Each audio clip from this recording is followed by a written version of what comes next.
60세 이후 인생은 실력보다 인상이 더 중요해지는 시기입니다. 젊을 때는 능력으로 평가받지만 나이 들어서는 어떤 사람으로 보이느냐가 인간관계의 거의 전부가 됩니다. 돈이 많지 않아도 품격 있는 여유를 보여주는 사람은 사람을 끌어당깁니다. 반면 나 이제 돈 없어. 죽을 때까지 아껴 써야 돼. 같은 말을 입에 달고 사는 사람은 자기도 모르게 주변 사람들을 멀어지게 만듭니다. 사람들은 여유가 없는 사람을 보면 본능적으로 피합니다. 나까지 짐이 될까봐, 그 사람이 나한테 뭔가 기대할까봐 두려운 겁니다. 그게 인간의 본능입니다. 그래서 나이 들수록 돈이 없어도 돈 많은 척, 여유 있는 척 하는 게 결국 내 인생을 지키는 전략이 됩니다. 돈이 없다고 너무 티내면 사람들의 태도가 서서히 바뀝니다. 식사할 때마다 내가 요즘 힘들어. 이거 너무 비싸하며 한숨 쉬면 그 자리에 있던 사람들은 다음번엔 자연스럽게 그 사람을 부르지 않습니다. 그 한숨이 불편하기 때문이죠. 반대로 통장 잔고는 비슷해도 그래도 이런 날은 한 번쯤 외식해야지. 좋은 거 같이 먹는 게 인생이지. 이렇게 말하는 사람은 늘 자리에 함께하게 됩니다. 그는 가난하지 않아 보이기 때문이 아니라 함께 있으면 기분이 좋아지기 때문입니다.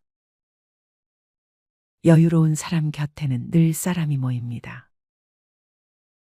나이 들어 돈 없는 티를 내지 말라는 건 상대방에 대한 배려이기도 합니다. 자식에게 나 힘들다를 너무 자주 말하면 자식은 점점 전화를 피하게 됩니다. 친구에게 요즘은 커피 한 잔도 부담이야 를 말하면 그 친구는 더 이상 약속을 잡지 않게 됩니다. 돈 많은 척은 결국 나는 내 짐이 되지 않겠다는 신호입니다. 그 말 한마디가 관계를 지켜줍니다. 괜찮아, 잘 지내고 있어. 요즘도 나름 재밌게 살아. 이런 여유 있는 말투가 사람을 편하게 만듭니다. 그게 나이 든 사람의 품격이고 존중받는 태도입니다. 실제 통장에 돈이 없어도 스스로를 가볍게 꾸릴 줄 아는 사람은 결코 초라해지지 않습니다. 매일 깨끗한 셔츠 하나, 작은 커피 한 잔의 여유, 그리고 난 아직 괜찮아라는 말 한마디. 이게 진짜 자산입니다. 반대로 옷차림이 흐트러지고 말투에서 패배감이 묻어나면 사람들은 그 사람을 가난한 사람으로만 봅니다. 그 순간 인생의 무대에서 조용히 퇴장당하는 겁니다. 노후의 품격은 돈에서 나오는 게 아닙니다. 스스로를 대하는 태도에서 나옵니다. 남들이 나를 어떻게 볼까 보다 나는 나를 어떻게 대접하느냐가 중요해지는 시기이죠. 돈이 많다고 존경받는 시대는 끝났습니다. 요즘은 여유 있어 보이지만 속 깊은 사람, 남을 도와줄 줄 아는 사람, 자기 사정을 늘어놓지 않는 사람에게 사람들이 끌립니다. 그런 사람은 실제로 돈이 많지 않아도 믿음직하다, 품격 있다, 배울 점 있다는 말을 듣습니다. 그건 통장 잔고가 아니라 인생의 잔고, 즉 태도에서 나오는 이자입니다. 돈이 없어도 돈 많은 척 해야 한다는 말은 결국 나는 내 삶을 존중한다는 선언입니다. 남이 나를 어떻게 보든 나는 스스로를 작게 만들지 않겠다는 뜻이죠. 진짜 부자란 가난을 드러내지 않고 여유를 지킬 줄 아는 사람입니다. 그리고 그런 사람은 언제나 인간관계에서도 부자입니다. 여러분, 나이가 들면 정말 이상한 일이 생깁니다. 예전엔 가치 있는 것만으로도 웃음이 났던 사람이 어느 순간부터는 가치 있는 게 피곤해지고 그 사람이 하는 말 하나하나가 괜히 마음에 걸리고 그 사람을 만나고 돌아오는 길엔 꼭 한숨이 먼저 나옵니다. 처음엔 내가 예민해졌나 싶습니다. 세상이 각박해진 건가? 내가 너무 물질적으로 변한 건가? 그런데 그렇게 나를 탓하다가 문득 깨닫게 됩니다. 그 사람이 달라진 게 아니라 그 사람이 더 이상 나에게 선한 존재가 아니게 된 것이라고요. 김정자 씨는 올해 73입니다. 남편은 15년 전 지병으로 세상을 떠났고 두 자녀는 서울에서 가정을 꾸려 살고 있습니다.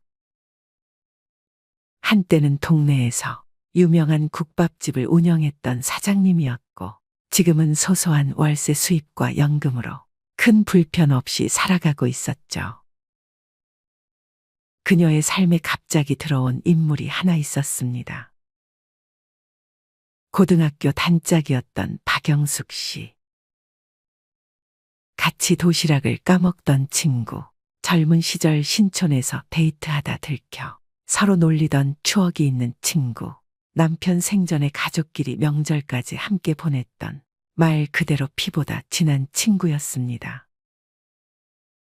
연락이 끊긴 지 20년이 넘었지만 어느 날 우연히 재래시장에서 다시 마주치게 됩니다. 정자야, 너 맞지? 세상에, 내가 너를 여기서 다 보네. 손을 덥석 잡으며 눈물까지 글썽이던 그 모습에 정자 씨도 울컥했습니다. 그렇게 두 사람은 다시 만나게 되었고 처음 몇 달은 마치 잃어버렸던 시간을 보상이라도 하듯 자주 만나며 웃고 떠들고 옛날 이야기로 하루를 보내기 일쑤였습니다. 그러던 어느 날 이상한 피로감이 찾아오기 시작했습니다. 만날 때마다 영숙 씨는 끊임없이 힘든 이야기를 꺼냈습니다. 남편은 몇 년째 우울증에 시달리고 있고 자식들은 연락도 없고 아파트 관리비가 몇 달째 밀렸다고 자신은 요양보호사 보조일을 하며 하루하루를 겨우 버티고 있다고 말했습니다. 넌 참 좋겠다, 정자야. 남편도 착하게 살다 갔고 애들도 잘 됐잖아. 나는 진짜 팔자도 지지리도 없지. 정자 씨는 처음엔 고개를 끄덕이며 공감했습니다. 그래도 힘내야지. 우리 나이쯤 되면 다 힘들어. 나도 허리 아파서 병원 다니고 하루하루가 빠르지가 않아. 그렇게 위로해줬습니다. 그런데 만날 때마다 영숙 씨는 끊임없이 푸념을 늘어놨고 정자 씨가 여행이라도 다녀오면 넌 팔자 좋다. 우린 고속버스 값도 부담인데. 새로 옷을 입고 가면 어머, 또 새 옷 샀네. 명품이야? 영화 얘기라도 하면 시간이 있고 돈이 있어야 영화를 보지. 정자 씨는 말문이 막혔습니다. 무엇보다 자신이 뭔가 잘못한 사람처럼 느껴졌습니다. 그녀가 원한 건 단지 소소한 일상을 나누는 거였는데 어느 순간부터 영숙 씨는 그녀의 삶을 끊임없이 비교하고 깎아내리는 존재가 되어 있었던 겁니다. 결정적인 순간은 어느 겨울날 찾아왔습니다. 카페에 앉아있던 영숙 씨가 말했습니다. 정자야, 내가 너한테 이런 말 안 하려고 했는데 나 이번 달 전기세가 밀려서 딱 10만 원만 도와줄 수 있을까? 내가 진짜 다음 달엔 갚을게. 정자 씨는 망설였습니다. 하지만 고등학교 친구라는 말이 마음을 붙잡았습니다. 그래, 한 번 정도는. 그렇게 봉투에 담아 10만 원을 건넸습니다. 그런데 그게 시작이었습니다. 다음 달에는 손자의 학원비가 급하다고 했고, 그 다음 달에는 병원 약값이 없다 했고, 또 그 다음엔 가스비가 끊겼다 했습니다. 매달 반복됐고, 갚겠다는 말은 사라지고, 미안해. 너밖에 생각나는 사람이 없더라. 네가 아니면 내가 누구한테 말하겠니? 라는 말이 당연해졌습니다. 정자 씨는 서서히 무너져 갔습니다. 돈이 아까운 게 아니었습니다. 그 돈을 건네는 자신이 너무 한심하게 느껴졌습니다. 자신의 삶이 누군가의 비상금 ATM이 된 기분. 그녀는 한참을 고민했습니다. 나는 너무 각박한 걸까? 내가 오래된 친구 하나도 못 품는 그런 사람인가? 그러던 중 정자 씨가 건강검진을 받던 날 담낭의 종양이 의심된다는 소견을 들었습니다. 걱정스러운 마음에 제일 먼저 영숙 씨에게 전화를 걸었습니다. 그런데 그날 영숙 씨의 대답은 아이 참 정자야. 나 지금 너무 바쁘거든. 그런 건 가족들한테 말해봐. 였습니다. 그 순간 정자 씨는 깨달았습니다. 아, 이 사람은 내 사정을 들을 귀가 없구나. 나는 이 사람의 필요일 뿐 서로를 위로할 관계는 아니었구나. 그날 밤 정자 씨는 펜을 들었습니다. 오랜만에 종이 편지를 썼습니다. 영수가, 우리 참 오래됐지. 내가 너와 웃던 시간이 좋았어. 하지만 지금의 너는 내 삶을 자꾸 무겁게 만들어. 나는 이제 나를 돌보는 일에 집중하고 싶어. 부디 잘 지내. 그리고 이 말이 우리 사이의 마지막 예의였으면 좋겠다. 다음 날 시장 한쪽에서 그녀는 편지를 전해주고 돌아섰습니다. 그 길이 그렇게 가벼울 수가 없었습니다. 눈물이 날 줄 알았는데 그저 마음이 편안했습니다. 1년이 지났습니다. 정자 씨는 요가를 배우고 노인복지관에서 수채화를 그리며 새로운 사람들과 인사하고 웃습니다. 그녀는 말합니다. 이 나이엔요, 슬픈 사람을 위로하려고 내 마음을 갉아먹을 필요 없어요. 나를 웃게 해주는 사람과 웃는 게 그게 노년의 행복이에요. 이 이야기는요, 가난한 친구를 무시하라는 얘기가 아닙니다. 가난을 핑계 삼아 당신의 삶을 당연하게 기대고 죄책감을 자극하고 당신의 선의를 이용하는 사람과는 이제는 거리 두어야 한다는 이야기입니다. 이제 우리 누구를 얼마나 오래 알았냐보다 그 사람이 지금 내 삶에 어떤 영향을 주는 사람인가를 더 중요하게 여겨야 할 나이입니다. 만나고 나면 가슴이 답답한 사람, 항상 푸념만 하는 사람, 내 삶을 질투하거나 깎아내리는 사람, 이젠 그 관계에서 조용히 빠져나오세요. 당신 인생의 주인은 당신입니다. 그리고 지금부터의 시간은 누구보다도 소중한 당신을 위한 것이어야 하니까요. 친구와의 관계는 소중하고 서로의 성장을 함께 기뻐해 줄 수 있다면 더할 나위 없겠지만 현실은 그렇지 않은 경우가 많습니다. 수진 씨는 한때 절친했던 친구와의 관계에서 점점 불편함을 느끼고 있습니다. 두 사람은 대학 시절부터 친구로 지내며 많은 시간을 함께 보냈습니다. 그러나 나이가 들수록 수진 씨는 친구 영희와의 관계에서 불편함을 느끼기 시작했습니다.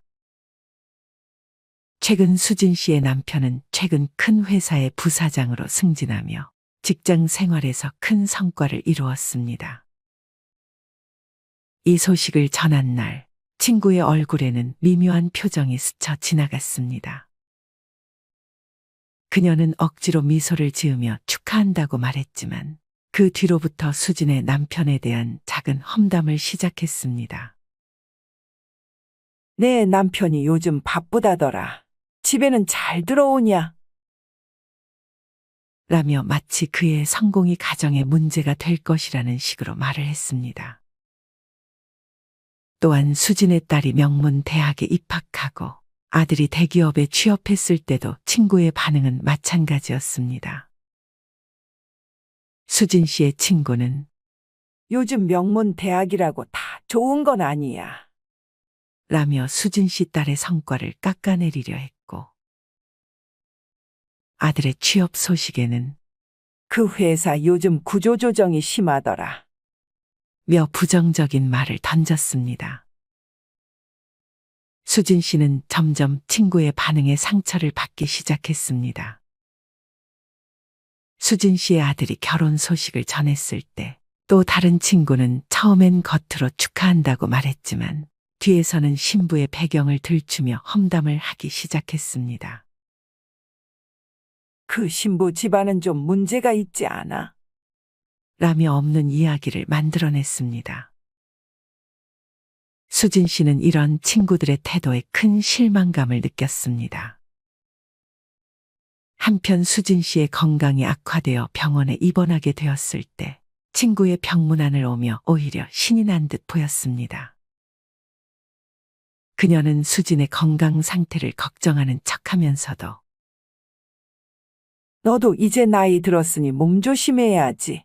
내가 말했잖아. 그 나이에 건강이 최고라고. 라며 은근히 자신이 맞았다는 듯이 말했습니다. 어느 날 수진 씨는 다른 친구로부터 친했던 친구가 뒤에서 자신에 대해 험담을 하고 다닌다는 이야기를 듣게 되었습니다. 친했던 친구는 수진 씨의 가정사와 자녀들에 대해 부정적인 이야기를 퍼뜨리고 있었습니다. 수진이 남편이 성공했다지만 그게 다 운이 좋아서지.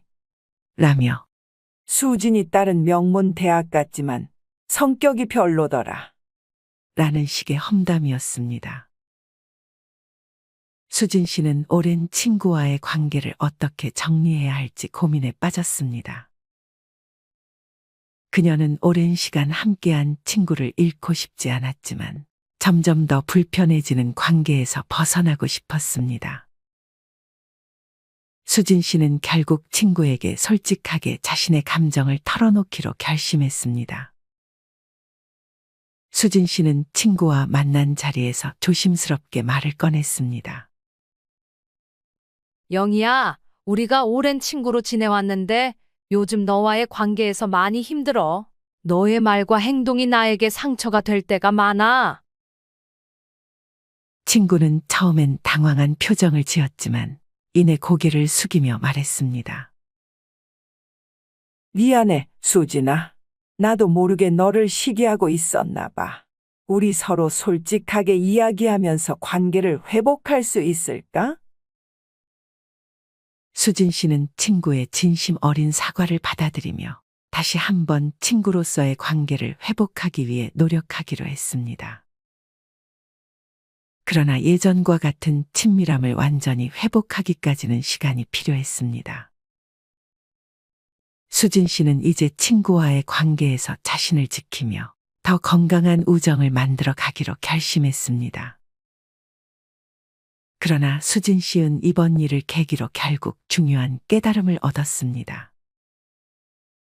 오랜 친구라 할지라도 가정을 이루고 중년이 되면 모든 것이 변하게 마련입니다. 수진 씨는 친구와의 관계도 중요하지만 이제는 자신의 가정과 행복이 최우선이라는 것을 알게 되었습니다. 수진 씨는 인생의 중반기에 들어서며 깨달았습니다. 오래된 친구와의 관계가 모든 것의 중심일 수는 없다는 것을요. 오랜 세월 함께한 친구와의 추억은 소중하지만 중년이 되면서 서로의 삶이 달라지고 그로 인해 생기는 갈등과 불편함은 피할 수 없는 현실임을 인정해야 했습니다. 친구와의 관계는 소중하고 서로의 성장을 함께 기뻐해 줄 수 있다면 더할 나위 없겠지만 현실은 그렇지 않은 경우가 많습니다. 수진 씨는 오랜 친구와의 추억을 소중히 여기되 현재와 미래를 살아가는 데 있어서는 가정과 자신이 최우선이라는 사실을 받아들였습니다. 나이가 들수록 중요한 것은 자신과 가족의 행복과 안정임을 다시 한번 확신하게 되었습니다. 오랜 친구와의 관계도 중요하지만 그보다 더 중요한 것은 자신과 가족의 행복이라는 것을 다시 한번 깨닫게 되었습니다. 중년의 삶에서 진정한 우정은 서로의 행복을 진심으로 기뻐하고 응원할 때 비로소 의미가 있다는 것을 깨달았습니다. 수지는 이제 자신의 삶에 집중하며 가정의 행복을 위해 나아가기로 결심했습니다. 결국 나이가 들수록 자신과 가족의 행복이 최우선이라는 진리를 받아들이며 친구와의 관계에 집착하지 않기로 결심했습니다. 이번 사연 어떻게 들으셨나요? 수진 씨의 경험을 통해 우리는 중요한 교훈을 얻을 수 있습니다. 저 또한 중년의 우정에 대해 많은 생각을 하게 되었습니다. 수진의 경험을 통해 우리는 몇 가지 중요한 조언을 얻을 수 있습니다. 첫 번째, 자신과 가족의 행복이 최우선입니다. 중년이 되면서 우리는 친구와의 관계도 중요하지만 자신의 가정과 행복이 가장 우선이라는 것을 깨닫게 됩니다. 가정의 안정과 행복이 우리의 삶에 있어서 가장 중요한 요소임을 명심해야 합니다. 두 번째, 진정한 우정을 구분해야 합니다. 진정한 친구는 우리의 성공과 행복을 진심으로 기뻐해주고 응원해주는 사람들입니다. 그렇지 않은 사람들과는 거리를 두는 것이 필요합니다. 오랜 친구라 할지라도 그 관계가 불편하고 상처가 된다면 그것을 유지할 필요는 없습니다. 세 번째, 남의 성공을 진심으로 축하하는 사람이 많지 않다는 것을 이해해야 합니다. 현실적으로 많은 사람들은 남의 성공에 대해 진심으로 축하하기보다는 시기와 질투를 느끼기 쉽습니다. 이는 인간의 본성일 수 있지만 그런 반응을 받더라도 너무 상처받지 않고 자신과 가족의 행복에 집중하는 것이 중요합니다. 네 번째, 솔직한 대화와 감정 표현의 중요성입니다. 관계에서 느끼는 불편함과 상처는 솔직하게 이야기하는 것이 중요합니다. 수진이 친구에게 자신의 감정을 털어놓았듯이 우리는 솔직한 대화를 통해 관계를 개선하거나 정리할 수 있습니다. 중년의 삶에서 우리는 많은 변화를 겪게 됩니다. 오랜 친구와의 관계도 그중 하나입니다. 그러나 가장 중요한 것은 자신의 행복과 가정의 안정입니다. 남의 성공을 진심으로 축하해주는 사람은 많지 않을 수 있지만 그런 상황에서도 자신과 가족의 행복을 최우선으로 생각하는 것이 중요합니다. 진정한 우정을 소중히 여기되 그 관계가 우리의 행복을 방해하지 않도록 균형을 맞추는 것이 필요합니다.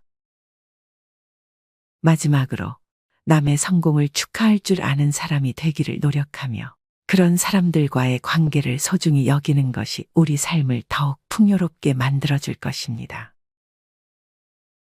여러분들은 지금 당장 편하게 연락할 수 있는 친구가 몇 명이나 있습니까? 막상 연락하려고 핸드폰을 꺼내 연락처를 찾아봐도 선뜻 연락할 수 있는 친구가 별로 없을 것입니다. 우리의 삶은 항상 외롭다는 느낌을 받습니다. 특히 나이가 들면서 인생의 시간이 흐를수록 더더욱 그렇게 느껴지는 법이죠. 나이가 들수록 주위의 사람들이 점점 사라집니다.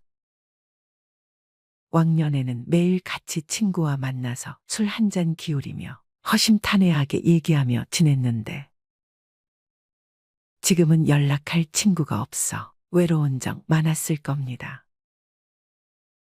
나이가 들어갈수록 평생을 가까이서 함께 늙어갈 것 같던 친구도 멀어지고 그마저 있던 지인들도 각자의 삶을 향해 떠나갑니다. 새로운 친구들을 사귀기에는 더 힘들어집니다. 하지만 나이가 들수록 친구가 사라지는 것은 당연한 일입니다. 그럼에도 불구하고 어떤 분들은 자신만의 문제로만 느끼게 되어 걱정을 하며 자신감이 없어지기도 합니다. 이러한 현상은 세상 사람 모두가 공통적으로 겪는 현상이니 전혀 걱정하거나 슬퍼하실 필요 없습니다. 오늘은 나이 들수록 친구가 점점 사라지는 이유에 대해 알려드리겠습니다. 친구가 점점 사라지는 이유 첫 번째, 서로의 환경 변화. 사람마다 다르지만 친구들이 사라지는 이유는 환경 변화가 가장 큽니다.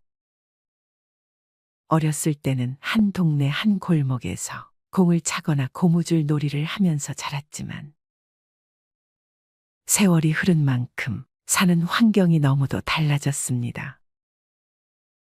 인생 전반전에는 다들 비슷한 환경 속에서 직장 생활을 하고 자식들을 키우면서 살지만 인생 후반전이 되면 서로의 환경이 극명하게 달라집니다. 친구들마다 사는 수준이 다르고 대화의 관심사가 다르고 걸어가는 길, 걸어온 길이 달라지면서 친구들과 공유할 수 있는 부분이 줄어듭니다. 이런 변화 속에서 평생 함께 할 것 같았던 친구들도 어느새 하나둘씩 정리가 됩니다.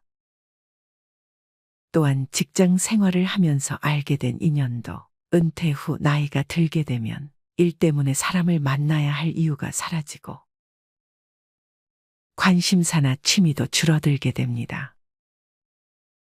그러다 보니 친구를 사귀어야 할 이유도 자주 만나야 할 이유도 없게 되는 것입니다. 이런 순리를 받아들이지 못하고 계속 만나던 친구라는 이유로 관계를 끊지 못하는 사람들이 있는데 이런 사람들은 괜히 자신의 마음만 다치기 쉽습니다. 현실을 받아들이고 순리에 맡기는 것이 인생 후반전을 현명하게 사는 방법입니다. 만나던 친구 하나쯤 사라진다고 인생이 크게 달라지지는 않습니다. 두 번째, 인생이 무한하지 않다는 것에 대한 깨달음. 인간은 나이가 들수록 대체로 50을 넘어가면 정서적 교감이 불확실한 인간 관계에는 더 이상 투자를 하지 않습니다. 자신의 인생이 유한하다는 것을 몸소 체감하게 되면서 사람을 만나는데도 가성비를 생각하게 되죠.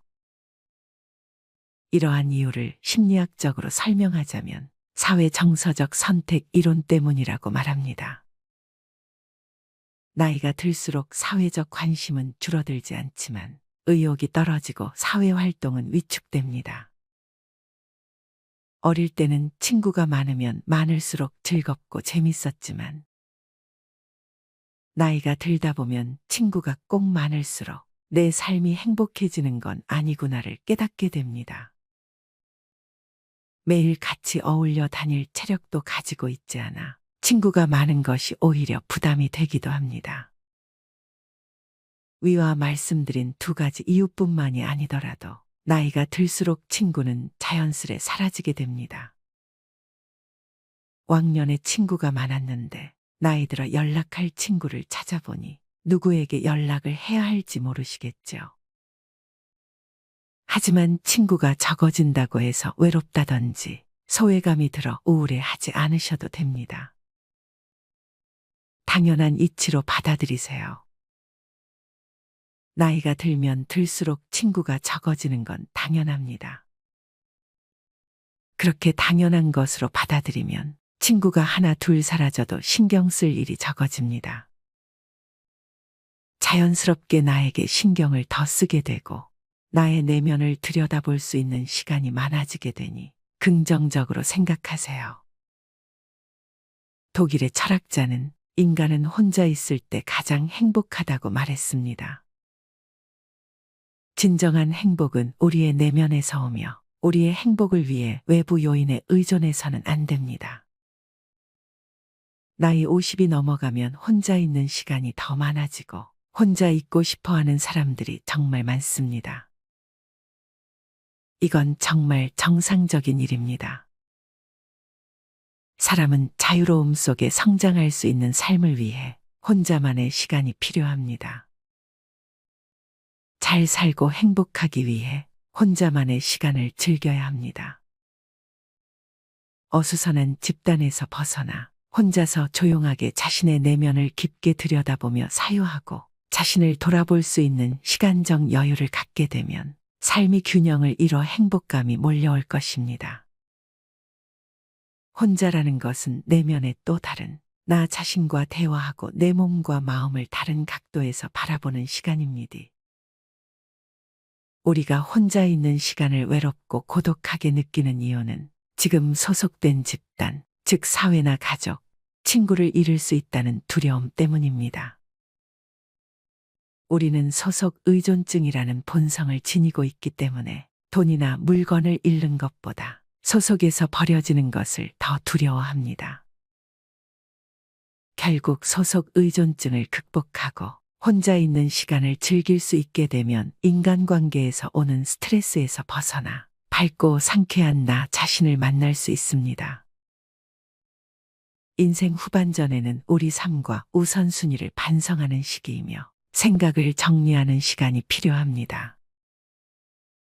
혼자 있는 시간이 꼭 외로움을 의미하는 것만은 아니며 오히려 이 시간을 잘 활용하면 과거에 몰랐던 나의 삶과 인생을 다시 살펴볼 수 있는 좋은 기회를 제공할 것입니다. 혼자만의 시간을 즐기는 순간 자신감과 자존감을 올라가게 될 것입니다. 물론 인생을 살다 보면 주변에 친구가 없다는 것에 슬픔을 느낄 때도 있을 겁니다. 하지만 이런 상황에서는 오히려 자신이 진짜 좋아하는 것은 무엇인지 스스로 생각해 보아야 합니다. 내가 진짜 좋아하는 취미는 무엇인지, 나는 무슨 음식을 좋아하는지 스스로에게 묻고 답해 보세요. 그렇게 답을 찾은 중년들 중에는 관심 있는 분야에 대해 즐거운 마음으로 공부를 합니다. 실제로 그렇게 유튜브도 시작하고 책도 출판하고 TV에 나오는 친구도 있습니다. 남들이 보는 시선에 얽매이지 않고 필요한 것 외에 욕심을 부리지 않는 것도 중요합니다. 이렇게 하면 후회할 일도 미련도 없어집니다. 더 이상 홀로 남는 것을 두려워하지 말고 혼자여도 행복한 나로 살아가야 합니다. 또한 혼자서도 잘 지내는 사람들은 스스로에 대해 잘 알고 마음에 여유가 있어 다른 사람을 배려할 줄 압니다. 그렇다면 과연 이들이 혼자서도 편안하고 안정감을 느끼는 비결은 무엇일까요? 마지막으로 혼자서도 잘 지내는 사람들의 4가지 특징과 그 이유에 대해 알려드리고 마치겠습니다. 첫 번째는 타인에게 의지하지 않는 것입니다. 옆에 누군가 있어야 마음이 편한 사람은 자기도 모르는 사이에 상대에게 의지하고 심지어 집착하는 경우도 있습니다. 관계가 틀어질까봐 부당한 일도 참고 넘기며 상대방의 기준에 맞춰 자신을 희생합니다. 이에 상대에 대한 불만이 쌓이고 상처받는 상황이 반복됩니다. 반면 친구 없이도 혼자 잘 사는 사람들은 스스로를 지지하고 스스로에게 만족합니다. 그래서 자신의 마음을 성숙하게 다스릴 줄 압니다.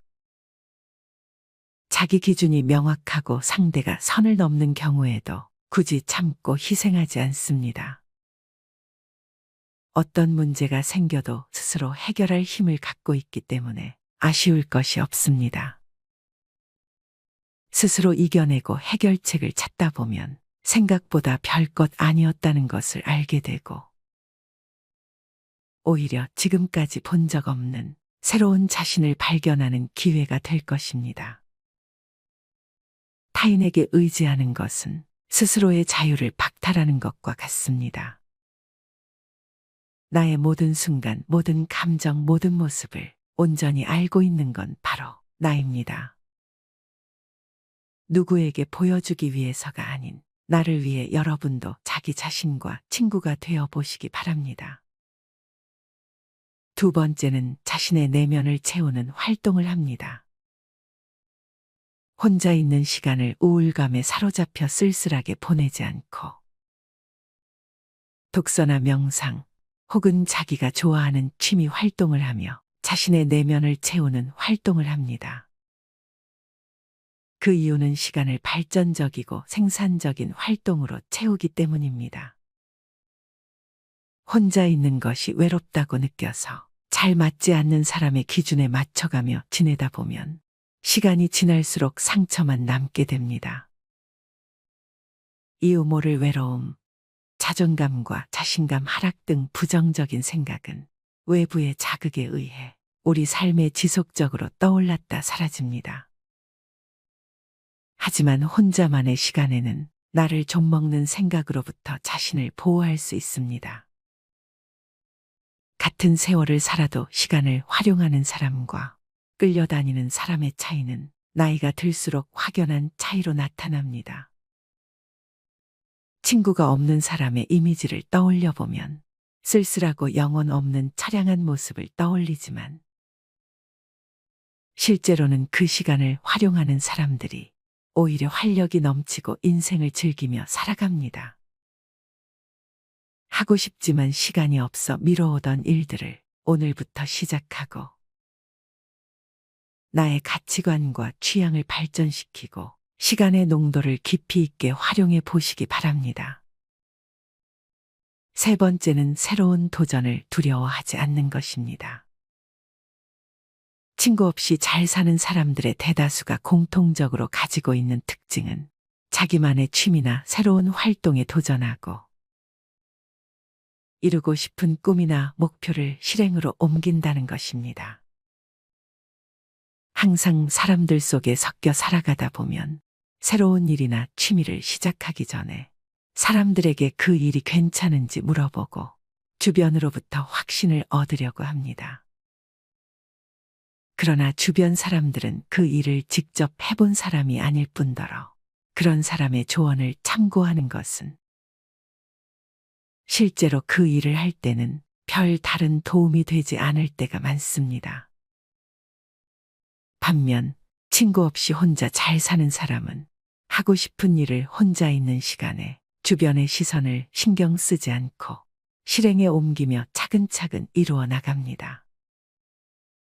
이런 경험이 조금씩 쌓이다 보면 내면적으로 강해지게 되고 스스로에 대한 확신이 생깁니다. 새로운 일을 시작할 때 누구나 설레기도 하지만 두려움도 있기 마련입니다. 다만 스스로의 힘이 강한 사람은 자신의 내면에서 확신을 얻기 때문에 타인의 말에 휘둘리지 않고 우직하게 밀고 나갈 수 있습니다. 일에 대한 성취감은 오로지 나의 몫이고 그에 대한 책임도 나의 몫입니다.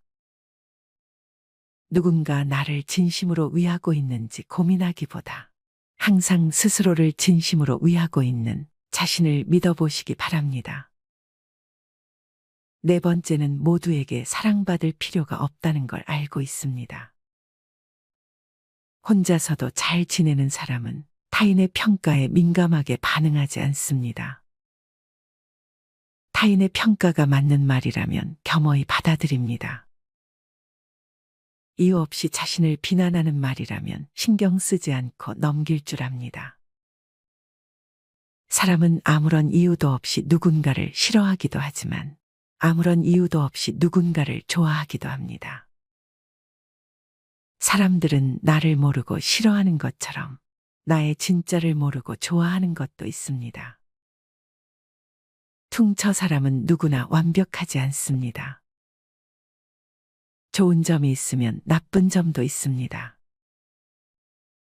혼자서도 잘 지내는 사람은 누구보다 자신의 강점과 약점을 잘 알고 있습니다.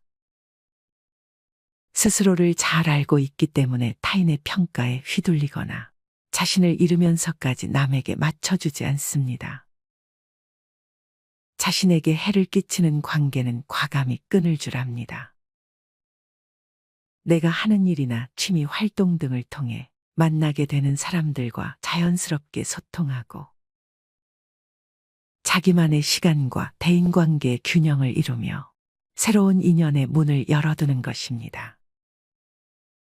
내가 굳이 노력하고 희생하지 않아도 취향이 비슷하고 같은 활동을 하며 자연스럽게 관계를 맺어가는 삶은 주변의 친구로 여길 사람이 있든 없든 연연하지 않고 혼자가 되는 것이 두렵지 않은 삶을 사는 지혜입니다. 혼자 있는 것을 힘들어하는 사람들은 그 공허함을 채우려고 노력함으로써 스트레스를 받는 경우가 많습니다. 대부분의 사람들이 가지는 외로움에 대한 걱정과 달리 고독을 받아들이는 사람들은 성장하고 창조하고 발전하는 데 시간을 보냅니다. 여러분은 어떠신가요? 인생을 어느 정도 살아보신 분들이라면 막상 내 인생에 정말 도움되는 사람은 별로 없다는 것을 잘 아실 것입니다. 받기만 하고 이용해 먹으려는 사람, 질투하고 배 아파하는 사람 등 여러 가지 이유로 상처 주는 사람들이 대부분입니다. 말하지 않아도 내 마음을 알고 좋은 선물을 주고도 돌려받길 원하지 않는 사람은 바로 나 자신밖에 없을 것입니다. 가장 친한 친구가 자기 자신인 사람들은 굳이 다른 친구가 필요하다고 생각하지 않습니다. 불필요한 인연을 지속하기 위해 희생하며 스트레스 받기보다 본인을 위해 시간을 내고 고독과 천천히 친구가 되어 보세요. 독일의 신학자이자 철학자 폴 틸리히는 이렇게 말했습니다. 외로움이란 혼자 있는 고통을 표현하기 위한 말이고, 고독이란 혼자 있는 즐거움을 표현하기 위한 말이다. 여러분에게 혼자만의 시간이 외로움이 아닌 고독이 되었으면 좋겠습니다. 살아가면서 무조건 혼자 할 필요는 없습니다. 다만 혼자서도 잘 지내는 게 중요합니다. 혼자서도 잘 지낼 수 있다면 분명 더 좋은 사람과 함께 할 수 있을 겁니다. 인간관계에 대한 고민과 걱정에 조금이나마 도움이 되셨길 바랍니다. 인생 후반전은 스스로 고독을 즐기며 우리 자신에게 집중을 하면서 이제 우리의 삶을 살기 위해서 노력하면서 인생 후반전에는 우리의 심신을 편하게 지낼 수 있도록 간절히 바랍니다.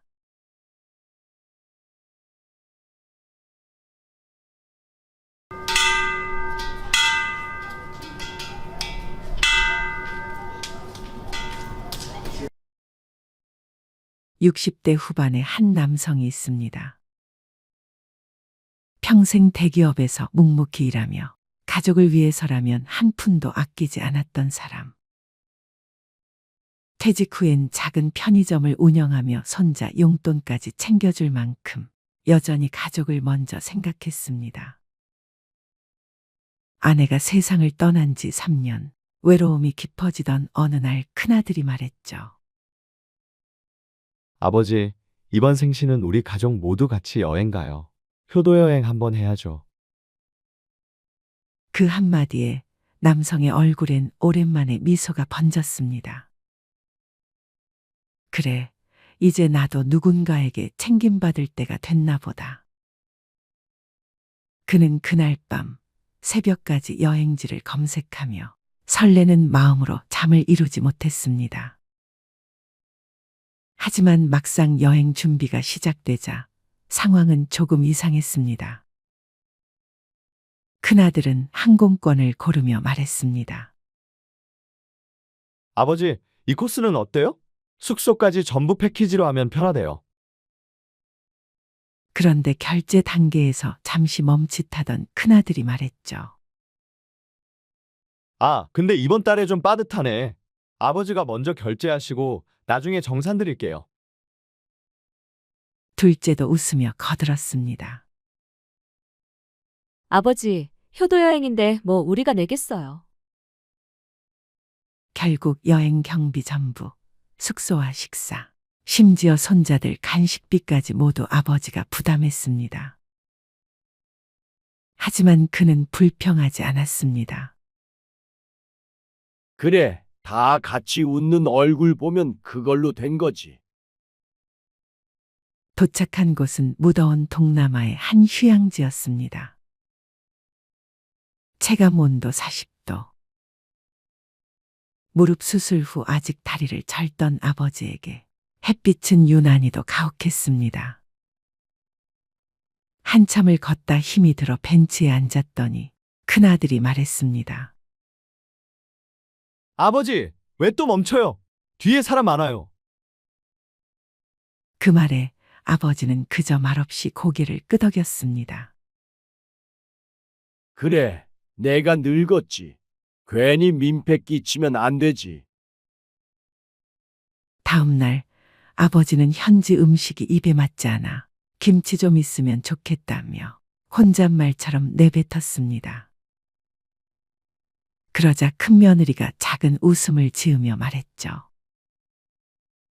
아버님, 여긴 외국이에요. 김치 찾으면 현지 사람들 웃어요. 그날 밤 아버지는 처음으로 깊이 잠들지 못했습니다. 그리고 다음 날 아침 큰아들이 말했습니다. 아버지, 오늘 코스는 다 야외예요. 너무 힘드시니까 그냥 방에서 쉬세요. 아버지는 잠시 말이 없었습니다. 괜찮다. 나도 같이 갈게. 하지만 아들은 단호했습니다. 안 돼요. 아버지 쓰러지면 어쩌려고요. 그렇게 그들은 떠났습니다. 호텔방에는 오직 한 사람, 아버지만 남겨둔 채로. 텅 빈 호텔방. 낯선 나라의 뜨거운 공기 대신 차가운 에어컨 바람만 맴돌았습니다. 배가 고파진 그는 가방을 열어 한국에서 챙겨온 컵라면을 꺼냈습니다. 그래, 이게 제일 내 입맛에 맞지.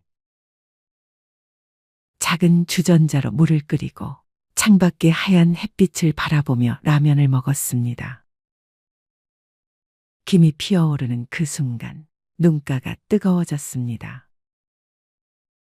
내가 이러려고 평생 일했나. 메시지를 보냈지만 잘 놀고 있니? 덥지 않냐?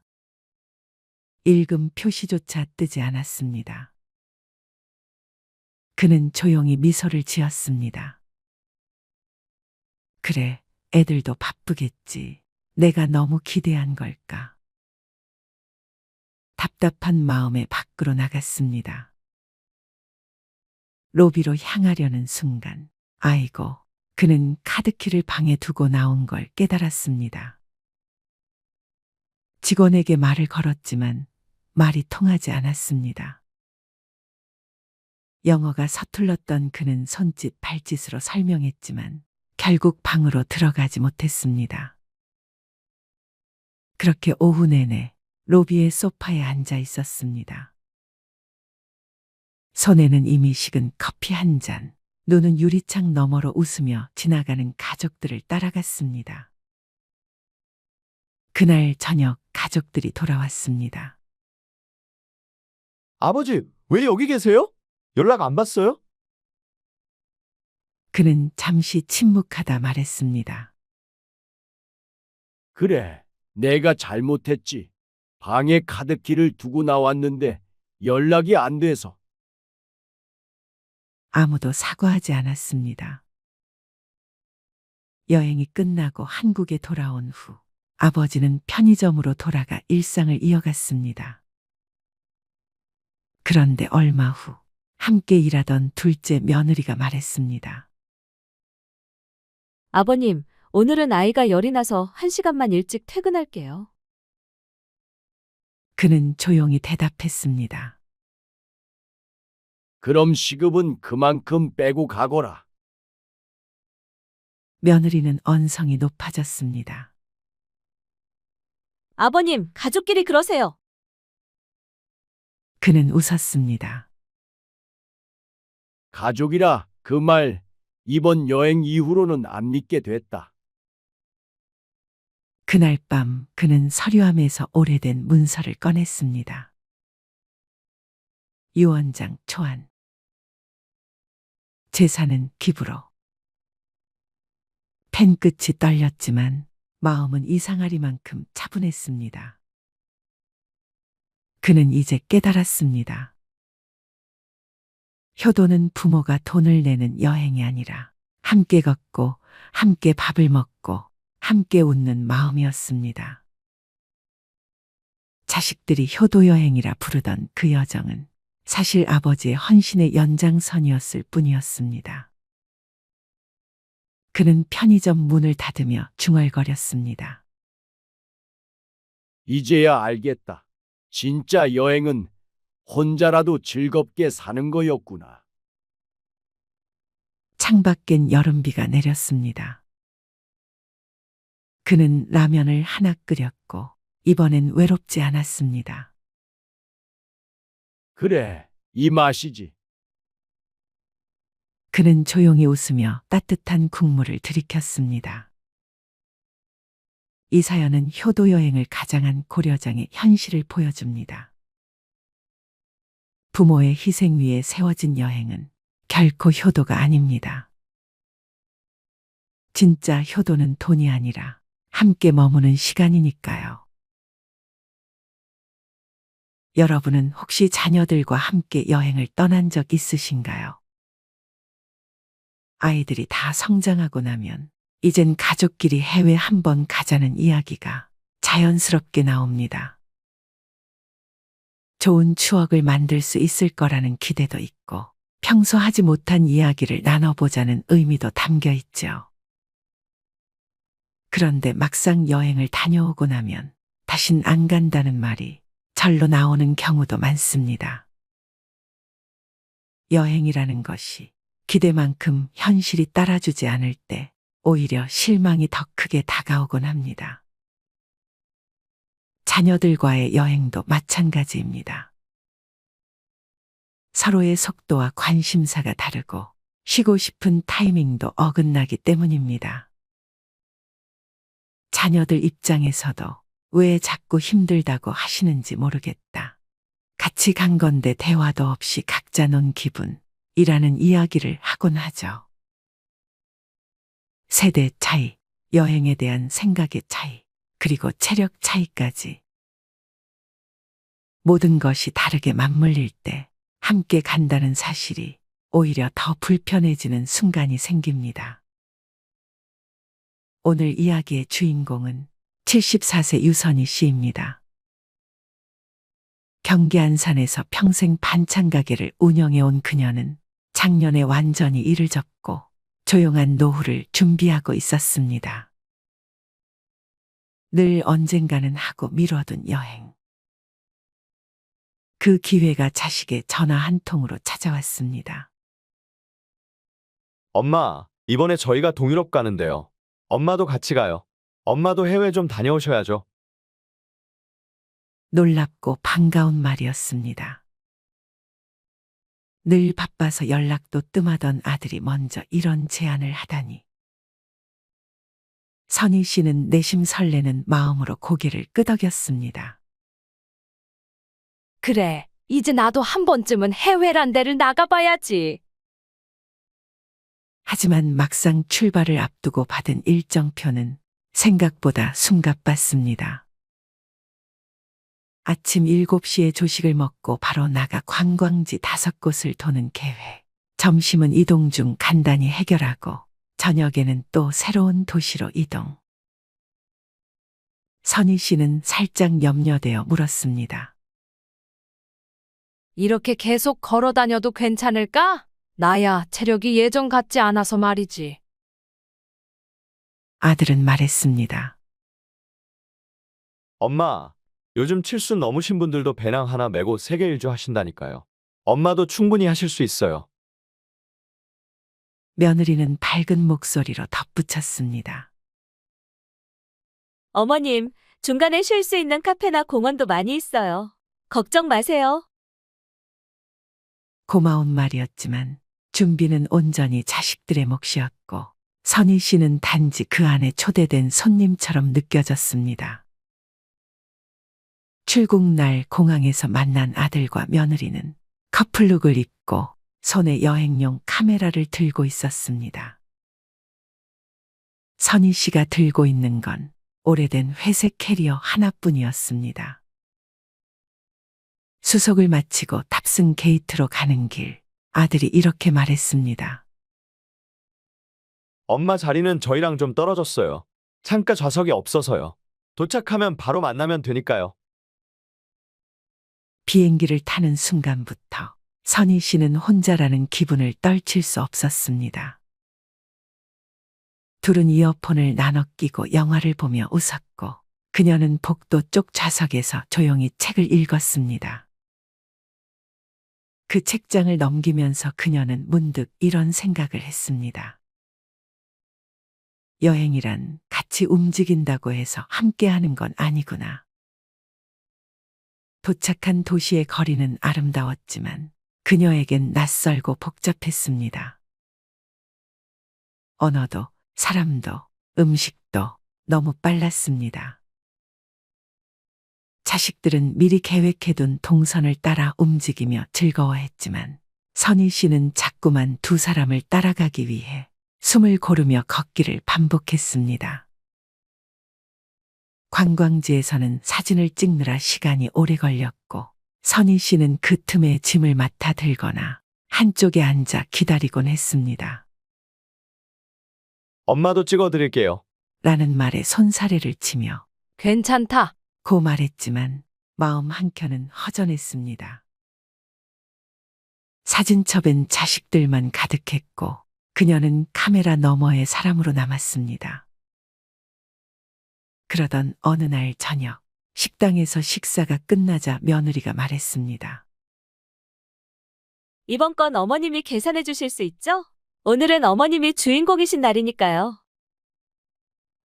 선희 씨는 말없이 카드를 꺼내며 계산을 마쳤습니다. 주인공이면 축하를 받는 게 아니라 계산을 하는 건가 하는 생각이 머리를 스쳤습니다. 그날 밤 숙소로 돌아오는 택시 안 아들과 며느리는 소곤소곤 대화를 나누었습니다.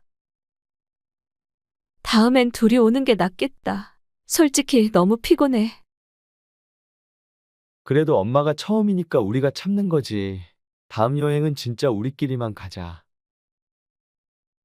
그 말을 듣고 선희 씨는 창밖만 바라봤습니다.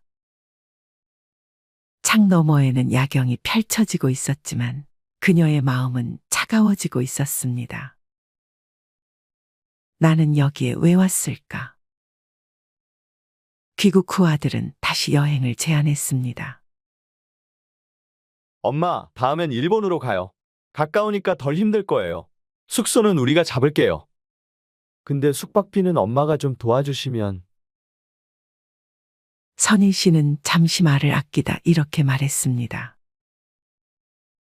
그래, 일본 좋지. 그런데 그때 나는 약속이 있어서 못 갈 것 같네. 다음엔 너희 둘이 편하게 다녀와. 그 말에는 확고한 뜻이 담겨 있었습니다. 이제 나는 내가 편한 사람과만 여행할 거야.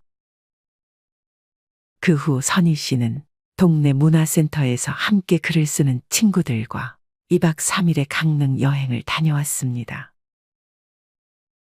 빠르게 걷지 않아도 되고 일정이 없어도 되는 여행. 식당에서 오래 앉아도 눈치 보지 않고 누가 어디 가자고 하지 않아도 함께 있는 것만으로 편안한 시간. 그녀는 여행지의 한 찻집에서 엽서를 꺼내어 한 줄을 적었습니다. 이제는 나와 발맞춰 걸어줄 사람과만 여행합니다. 자식과의 여행이 늘 감동으로 남는 건 아닙니다. 기대했던 만큼 실망이 클 수도 있습니다. 함께 간다는 이유만으로 관계가 더 가까워질 거라고 믿지 않아도 됩니다. 오히려 내 걸음과 마음을 알아주는 사람과 떠나는 여행이 더 깊고 오래 남습니다. 누구와 떠나는가 보다 어떻게 함께 걷는지가 더 중요하다는 것. 그 사실을 여러분도 잊지 않으셨으면 좋겠습니다. 70세의 정순 할머니는 서울의 조용한 동네에서 혼자 살고 있었습니다. 남편을 몇 년 전에 잃고 난 후 할머니는 혼자만의 시간을 보내는 것에 익숙해졌습니다. 정순 할머니는 자식들이 있고 그들도 각자 가정을 꾸리고 살고 있지만 할머니는 자신의 공간과 시간이 소중하다고 생각하며 혼자 사는 것을 즐기고 있었습니다. 어느 날 정순 할머니의 큰딸이 할머니를 찾아왔습니다. 큰딸은 밝은 표정으로 할머니에게 말했습니다. 엄마, 우리 가족이 이번 여름에 제주도로 여행을 가기로 했어요. 엄마도 같이 가시면 좋을 것 같아서요. 바람도 쐬고 맛있는 것도 먹고 가족들끼리 좋은 시간 보내면 좋잖아요. 정순 할머니는 순간 당황했습니다. 자식들과 함께 여행을 간다는 생각은 전혀 해본 적이 없었기 때문입니다. 할머니는 잠시 생각한 후 조심스럽게 대답했습니다. 아이고, 나는 그냥 집에서 쉬는 게 좋다. 너희들끼리 다녀오면 되지. 하지만 자식들은 포기하지 않았습니다. 며칠 후 아들과 막내딸이 함께 찾아와서 할머니를 설득하기 시작했습니다. 엄마, 우리 이번에 정말 좋은 호텔 예약했어요. 엄마가 좋아하실 만한 관광지도 다 찾아봤고요. 엄마도 가서 즐기면 좋겠어요.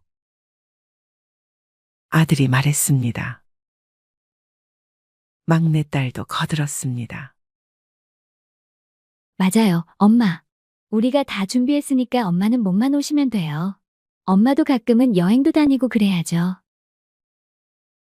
정순 할머니는 여전히 망설였습니다. 평소에 혼자 있는 시간을 즐기는 할머니에게는 가족들과 함께하는 여행이 부담스러웠기 때문입니다. 할머니는 자신만의 리듬과 생활 패턴이 깨질까 걱정되었습니다. 결국 정순 할머니는 단호하게 말했습니다. 아니다. 나는 정말 여행 가기 싫다. 너희들끼리 가거라. 나는 집이 더 편하다. 자식들은 할머니의 말에 실망했고 큰딸은 그만 화를 내고 말았습니다. 엄마, 왜 이렇게 고집을 부리세요? 우리 다 같이 시간을 보내고 싶어서 그러는 건데, 왜 자꾸 거절만 하세요? 아들도 한마디 했습니다. 엄마, 우리 다 엄마를 생각해서 그러는 건데 엄마는 왜 자꾸 혼자만 있으려고 하세요? 우리가 엄마를 힘들게 하려고 하는 것도 아닌데요? 막내딸도 격앙된 목소리로 말했습니다. 맞아요, 엄마. 우리 다 같이 가서 좋은 시간 보내자고 하는 건데 왜 이렇게 못 가게 하세요? 정순 할머니는 자식들의 반응에 마음이 아팠습니다. 하지만 할머니도 자신의 감정을 표현하지 않을 수 없었습니다. 너희들은 내 입장을 이해하지 못하는구나. 나는 그냥 집에서 편하게 지내는 게 좋아. 너희들끼리 좋은 시간 보내고 오면 나는 그걸로도 충분하다. 며칠 후 자식들은 다시 할머니를 찾아왔습니다. 이번에는 모두 차분한 태도로 할머니와 대화를 시도했습니다. 큰딸이 먼저 말했습니다. 엄마, 우리가 너무 성급했어요. 엄마의 마음도 이해해야 하는데 그러지 못해서 죄송해요. 아들도 고개를 끄덕이며 말했습니다. 맞아요, 엄마. 우리도 엄마가 편하게 지내시는 게 제일 중요하다는 걸 알면서도 너무 욕심 부렸던 것 같아요. 막내딸은 할머니의 손을 잡고 말했습니다. 엄마가 편한 대로 하세요. 우리가 너무 무리한 부탁을 드린 것 같아서 미안해요. 정순 할머니는 자식들의 진심 어린 사과에 마음이 풀렸습니다. 할머니는 조심스럽게 대답했습니다. 아니다. 너희들도 내 마음을 이해해줘서 고맙다. 사실 나도 너희들과 함께 좋은 시간을 보내고 싶다. 그래서 이번 여행 같이 가기로 했다. 자식들은 환호하며 할머니를 안아주었습니다. 여행 준비는 자식들이 모두 도맡아 했고 할머니는 그저 짐을 싸기만 하면 되었습니다. 드디어 여행 당일, 정순 할머니는 약간의 긴장감과 함께 공항에 도착했습니다. 자식들과 손자, 손녀들이 함께 한자리에서 할머니는 조용히 미소를 지었습니다. 자식들과 함께 하는 시간이 오랜만이라 낯설기도 했지만 동시에 설레기도 했습니다. 제주도에 도착한 후 할머니는 자식들과 함께 관광지를 돌아다니고 맛있는 음식을 먹으며 점점 여행의 즐거움을 느끼기 시작했습니다. 특히 손자, 손녀들과 함께 하는 시간이 할머니에게는 큰 기쁨이었습니다. 아이들이 할머니에게 달려와 안기고 할머니와 함께 사진을 찍으며 즐거워하는 모습을 보며 할머니는 마음이 따뜻해졌습니다. 하지만 여행이 진행되면서 손주들이 할머니를 힘들게 하는 상황이 자주 발생했습니다. 손자, 손녀들은 활기차고 에너지가 넘쳤지만 할머니에게는 그들의 활발한 행동이 감당하기 어려웠습니다. 어느 날 아침, 손자, 손녀들이 호텔 방에서 뛰어다니며 소란을 피우기 시작했습니다. 정순 할머니는 아침부터 시끄러운 소리에 짜증이 났습니다. 얘들아, 조금 조용히 해라. 할머니 머리가 아프다. 하지만 아이들은 할머니의 말을 듣지 않고 계속 뛰어다녔습니다. 큰딸이 나서서 아이들을 타이르려 했지만 아이들은 쉽게 진정되지 않았습니다. 엄마, 아이들이 아직 어려서 그래요. 조금만 이해해 주세요. 큰딸이 말했습니다. 하지만 할머니는 화가 나 있었습니다. 너희들도 애들이 이러는 걸 좀 막아야지. 나도 이제 나이가 있어서 이렇게 시끄러운 건 견디기 힘들다. 갈등은 점점 심해졌습니다. 한 번은 관광지에서 손자, 손녀들이 할머니와 함께 사진을 찍으려고 했지만 아이들이 자꾸 뛰어다니며 장난을 치는 바람에 사진 촬영이 쉽지 않았습니다. 얘들아, 조금만 가만히 있어라. 할머니랑 사진 찍자. 아들이 말했지만 아이들은 듣지 않았습니다. 결국 정순 할머니는 폭발하고 말았습니다. 이렇게 뛰어다니기만 할 거면 나 혼자 돌아다니겠다. 너희들끼리 놀아라. 자식들은 할머니의 반응에 당황했고 아이들도 눈치를 보기 시작했습니다. 큰딸이 말했습니다. 엄마, 우리가 잘못했어요. 아이들이 너무 장난을 쳐서 미안해요. 하지만 할머니의 화는 쉽게 가라앉지 않았습니다. 나는 이제 나이가 많아서 이렇게 소란스러운 걸 견디기 힘들다. 너희들도 그걸 좀 생각해줘야 하는 거 아니냐? 손주들과의 갈등이 조금 가라앉은 후 이번에는 자식들과의 갈등이 발생했습니다. 자식들은 할머니와 함께 더 많은 시간을 보내고 싶어 했지만 할머니는 자꾸 혼자 있고 싶어 했습니다. 어느 날 저녁, 자식들은 저녁 식사 후 함께 산책을 가자고 제안했습니다. 엄마, 저녁 식사 후에 우리 다 같이 산책할까요? 아들이 말했습니다. 할머니는 피곤한 표정으로 대답했습니다. 나는 그냥 방에 있을게. 너희들끼리 다녀와라. 큰딸이 나섰습니다. 엄마, 다 같이 가는 여행인데 왜 자꾸 빠지려고 해요? 우리 다 같이 산책하면서 이야기 나누면 좋잖아요. 막내딸도 동의하며 말했습니다. 맞아요, 엄마. 다 같이 가야 추억도 남고 좋죠. 하지만 정순 할머니는 단호했습니다. 나는 정말 피곤하다. 너희들끼리 갔다 와라. 자식들은 할머니의 태도에 실망했고 결국 또다시 갈등이 생겼습니다. 엄마, 왜 자꾸 이렇게 고집을 부리세요? 우리 다 같이 시간을 보내고 싶어서 그러는 건데. 큰딸이 화를 내며 말했습니다. 맞아요, 엄마. 우리가 엄마랑 더 많은 시간을 보내고 싶어서 그러는 건데 왜 자꾸 혼자 있으려고 하세요? 아들도 목소리를 높였습니다. 정순 할머니는 자식들의 반응에 마음이 아팠습니다. 너희들은 내 입장을 이해하지 못하는구나. 나는 그냥 집에서 편하게 지내는 게 좋아. 너희들끼리 좋은 시간 보내고 오면 나는 그걸로도 충분하다. 며칠 후 가족들은 각자의 자유 시간을 가지기로 했습니다. 자식들은 할머니에게 무엇을 하고 싶은지 물었습니다. 엄마, 오늘은 각자 자유 시간을 가지려고 해요. 엄마는 뭐 하고 싶으세요? 막내딸이 물었습니다. 할머니는 조용히 대답했습니다.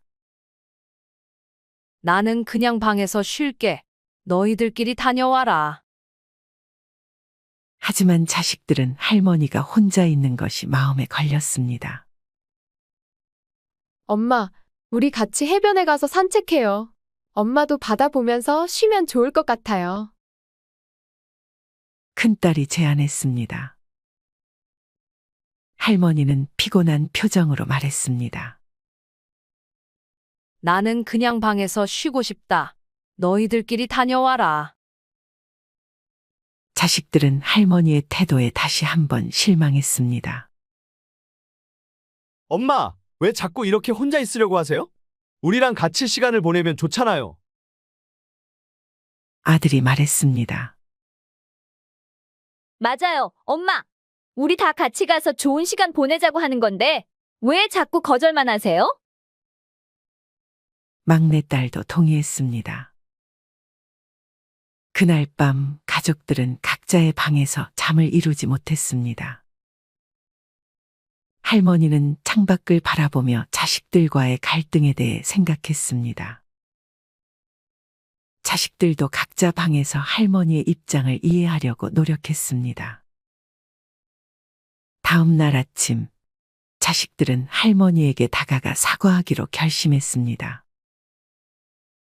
큰딸이 먼저 말했습니다. 엄마, 우리가 너무했어요.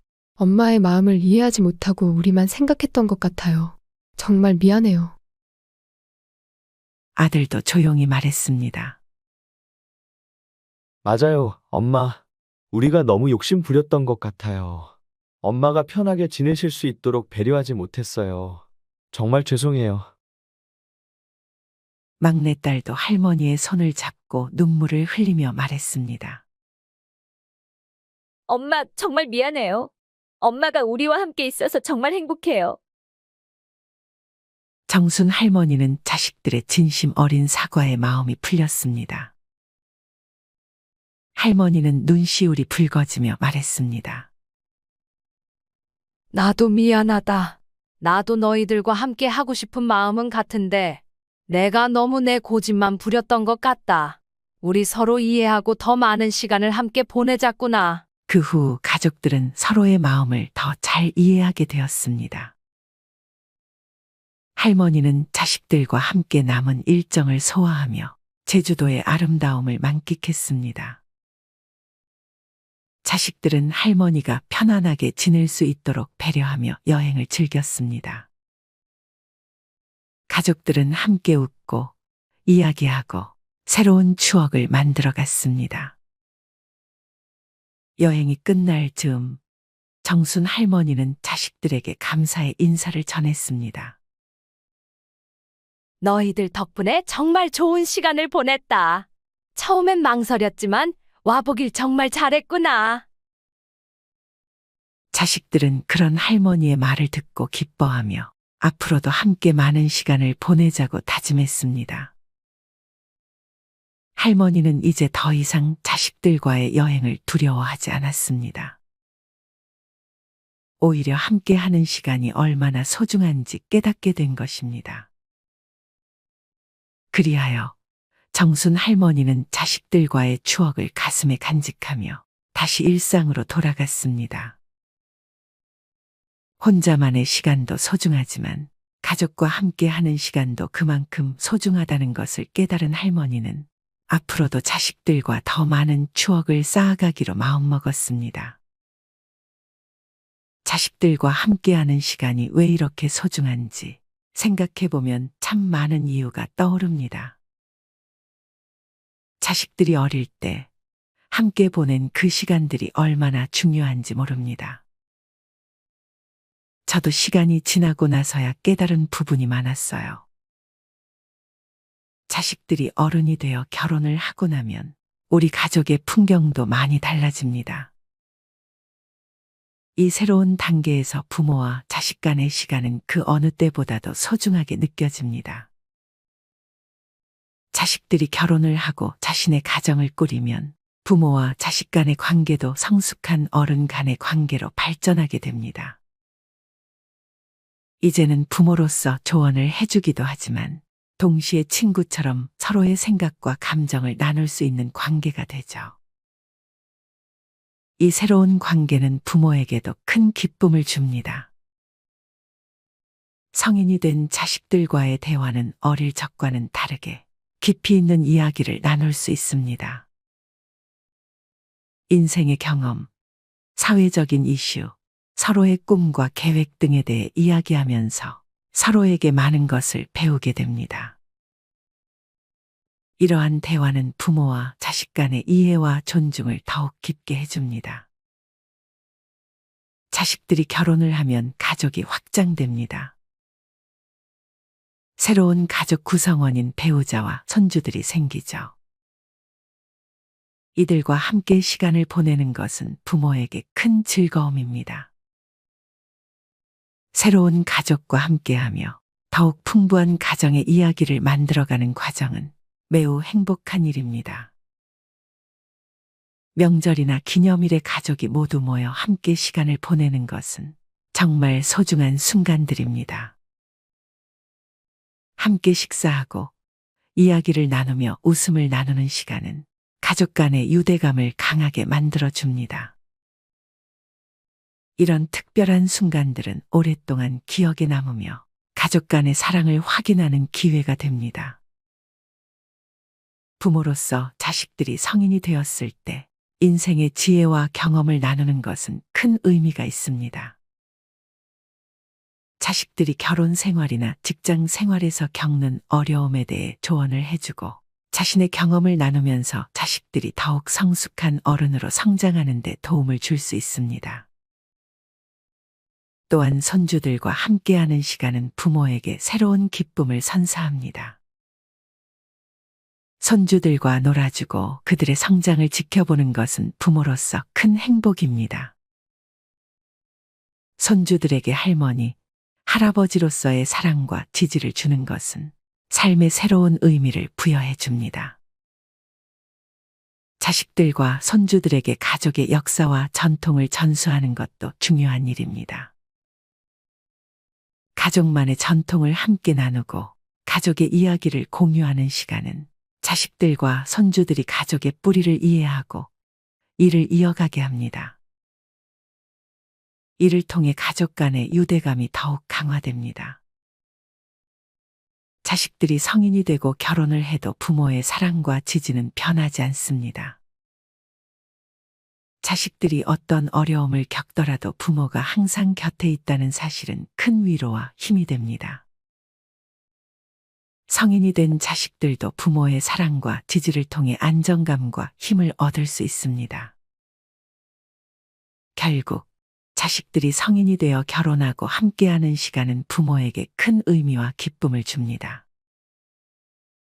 이 시간들은 가족 간의 사랑과 유대감을 확인하고 서로에게 지지와 격려를 주는 소중한 순간들입니다.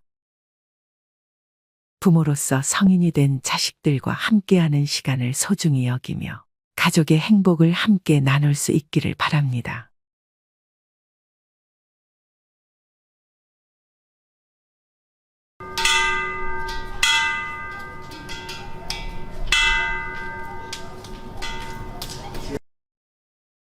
야, 나이 들면 그냥 다 쓰고 죽어야지. 뭐 하러 아껴? 자식들 줄 것도 없고 연금도 나오는 거 그냥 내가 쓰고 즐기는 거지. 이 말 어디서 많이 들어보셨죠?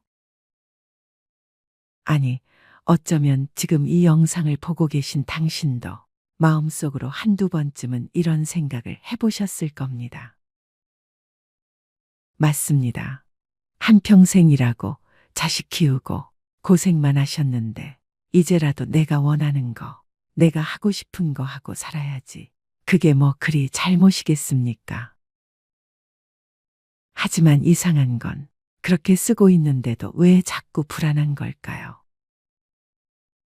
사고 나면 허전하고 쓰고 나면 미안하고 명세서를 보면 이게 다 어디 간 거지 싶은 마음.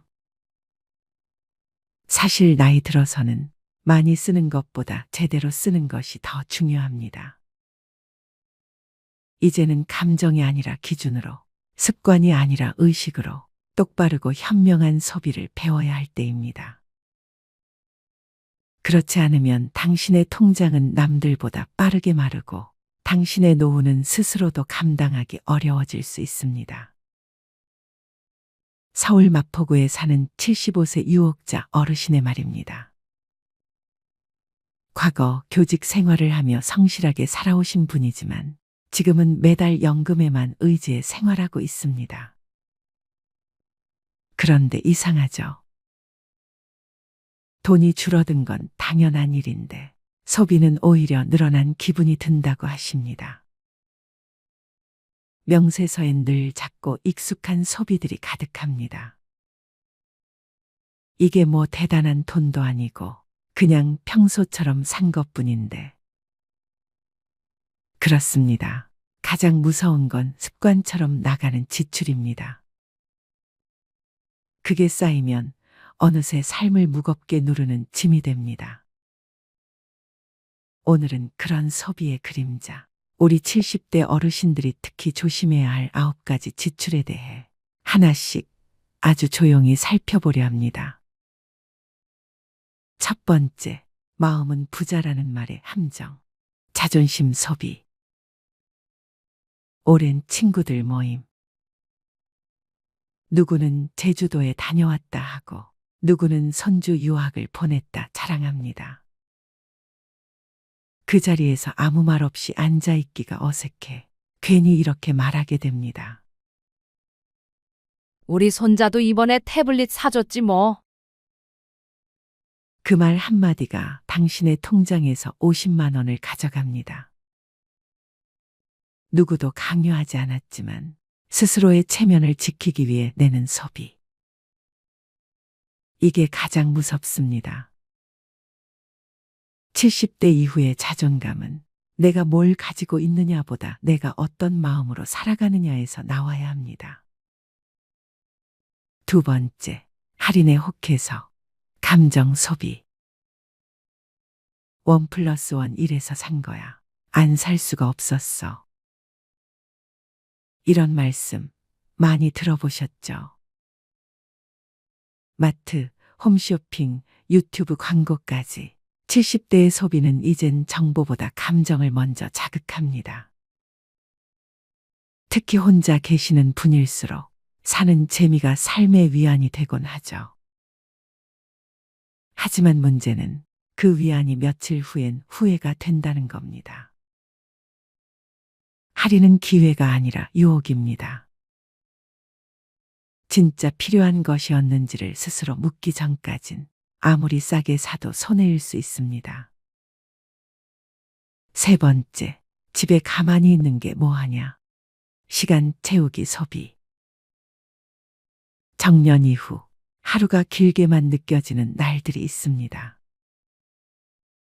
그럴 때 집 근처 백화점이나 카페, 마트에 간단히 나갔다가 지갑은 텅 비고 손엔 쓸모없는 물건들만 들려 있죠.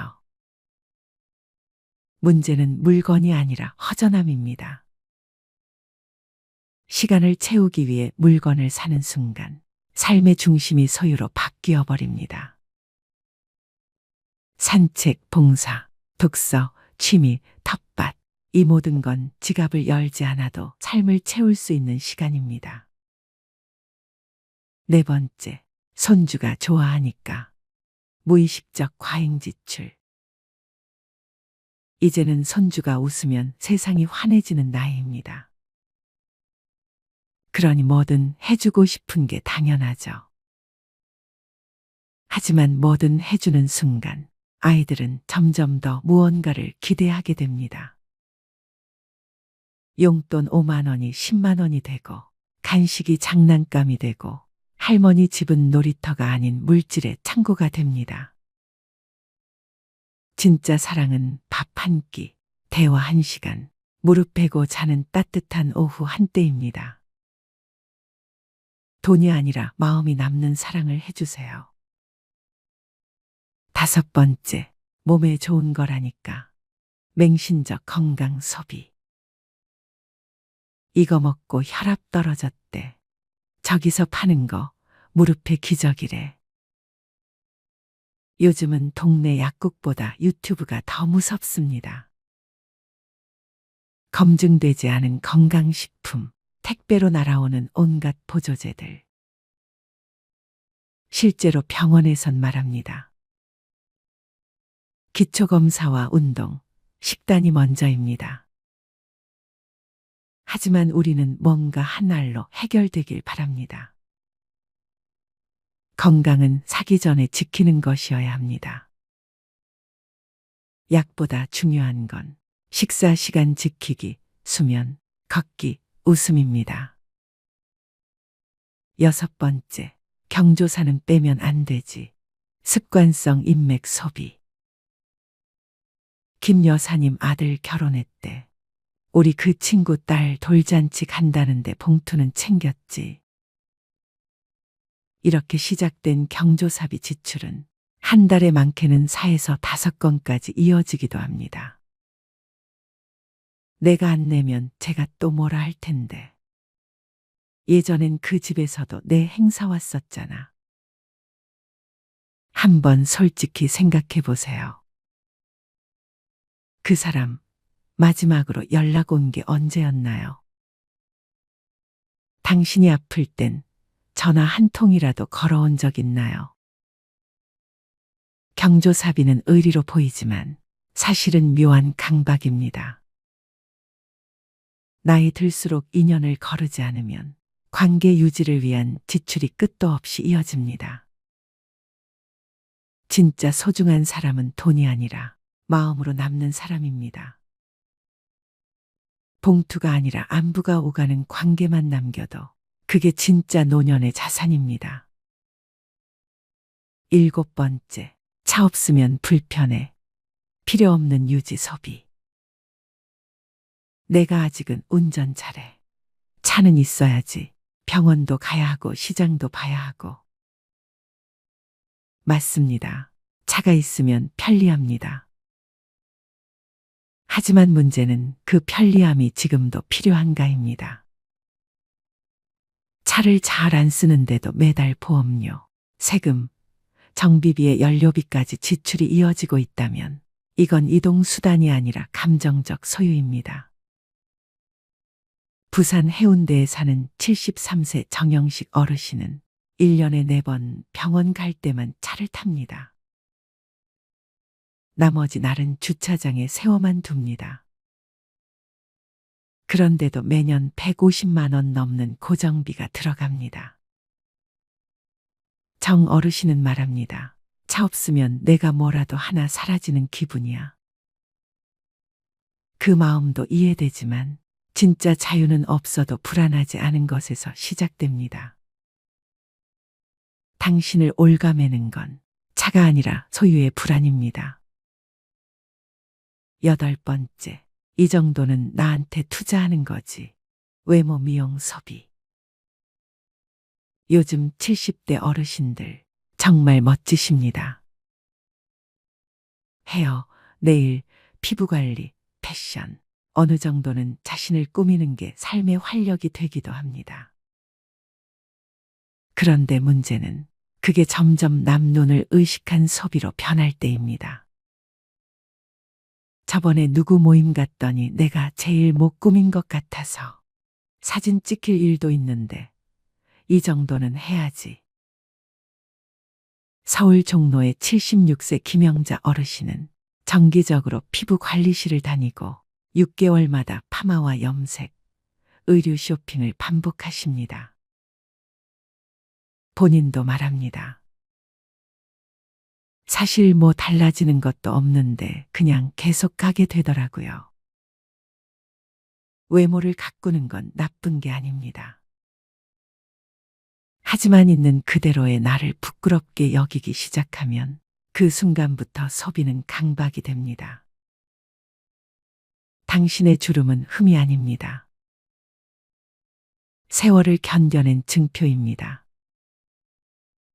진짜 멋은 있는 그대로를 당당하게 드러낼 때 피어납니다. 9번째, 혼자 사는 게 더 비싸. 과잉 식비 소비. 어차피 밥은 먹어야 하니까 혼자 해먹기 귀찮아서 그냥 사 먹지 뭐. 요즘 시니어들 사이에 가장 조용히 새고 있는 지출, 바로 식비입니다.